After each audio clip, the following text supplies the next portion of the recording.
I don't know why Dan Crenshaw and the other Republicans in Congress would vote for the patchwork of legislation known as the National Defense Authorization Act, but their votes did seal the deal.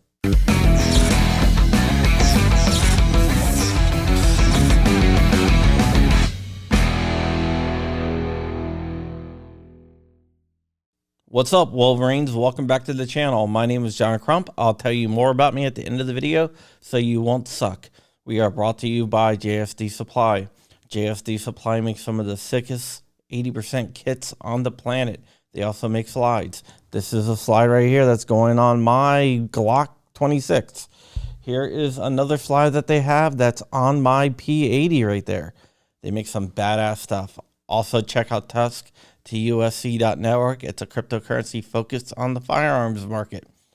If you can do me a big favor, like, comment, and subscribe, it really helps with the algorithm, and we're in a war with that damn algorithm. The algorithm is what controls our lives. All right, with that all said, let's get into today's story, and it centers around my favorite pirate, Dan Crenshaw, and his Republican cohorts. If you don't know, they voted for the NDAA, which is the National Defense Authorization Act, and inside that bill is red flag laws for the military. We're going to take a look at what the responses are to this bill having red flag laws and all the excuses that they have made and some of the accusations they have made as well. So let's start out with Crenshaw. Crenshaw originally said the problematic provision you are referring to as a red flag law is for active duty service members. All right. So Crenshaw is basically saying, don't worry about it because it's not affecting you. It is only affecting the people that fight for your freedom. Then Crenshaw came back and changed his story a little bit and said that provision is going to be taken out when we pass the final bill. And this is just some practice bill. I don't know how he knows it's going to be taken out because if the Senate votes to pass it, then that's what it is. It's only if the Senate doesn't, then it goes to conference. So there's no guarantee that it will go to conference. Then Crenshaw says that there is no red flag law in the bill, and we are just making it up. In fact, he accuses gun rights groups of campaigning on this and fundraising on a non-existent part of the bill, which is there. You can actually go and read it. With Crenshaw out of the way, let's get to some of the other 135 Republicans that voted for the red flag bill. This is coming to us courtesy of Gun Owners of America. Give them a follow at Gun Owners on Twitter. All right, one Republican said the red flag inclusion was a staff error. Both sides agree that it's coming out. Maybe you should have read the bill. Just saying, read it before you pass it. Let's just say I have inside information, and all 135 Republicans that voted for the red flag laws for military people was well aware that it was in the bill. If anybody says that they were not, that is categorically false. I know people who directly told these guys that it was in the bill. One other Republican said, yes, it is in the bill, but it will be stripped out. If not, I will burn it to the ground.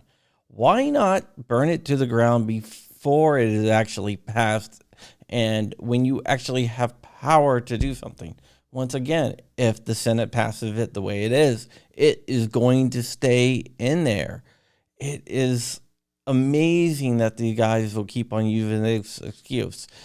Another Republican came forward and said that the red flag law that Dan Crenshaw said isn't in there, and another Republican said is a staff error, has already been agreed to be removed from the final version of the bill that will pass to both House and the Senate. That brings me to a couple questions here. One, why was it in there in the first place? Was it actually an error?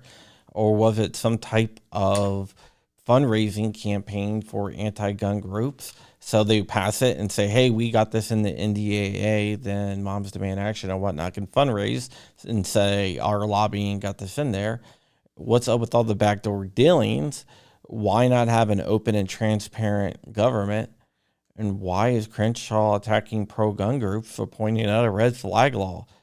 It doesn't make any sense to me. Congress is a swamp, and it does need to be drained. I'm not a Trump guy, but I do agree with him that Congress is a swamp and needs to be drained. All right, my name is John Crump. I'm an investigative journalist. I am also a gun rights activist with Gun Owners of America, your only no compromise gun lobby in Washington, D.C. And I have a live channel where we do some really cool live chats with a bunch of different people from around the world. And I also have a Patreon. If you like what I do here and you like my reporting on the ATF, FBI, and the agencies and organizations that want to violate your God-given and constitutionally protected right, hit me up at Patreon. I would totally appreciate it. All right, we are out of here. So stay ever vigilant, stay ever free, keep in the fight. I am out. Wolverines, motherfucker.